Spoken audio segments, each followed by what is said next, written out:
Balak mo bang bumili ng Land Cruiser 80 na local diesel manual? Wait, ito muna ang first thing you need to know bago ka ma-inlove sa 80.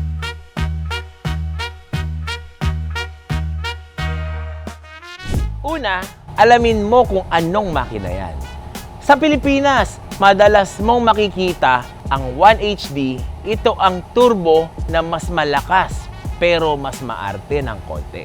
Pangalawa, manual. Bibigyan ka ng kontrol, lalo na sa akyatan at off-road. Pangatlo, check mo kaagad ang chassis at kalawang. Local man o hindi, kalawang ang kalaban ng mga lumang 80. Body mounts at likod ng fenders, lalo na yung mga reserve tires ng mga barn doors. Makina, pwedeng ayusin.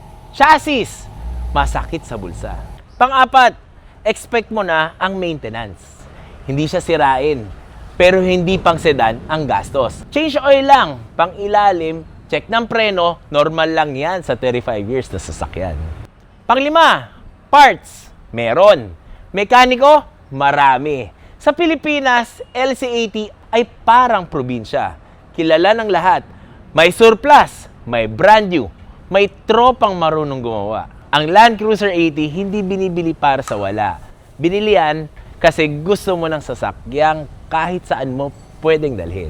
Kung may balak kang bumili, comment mo sa baba, LC80. At i-message mo lang ako. Tatry naman natin sagutin lahat ng katanungan nyo.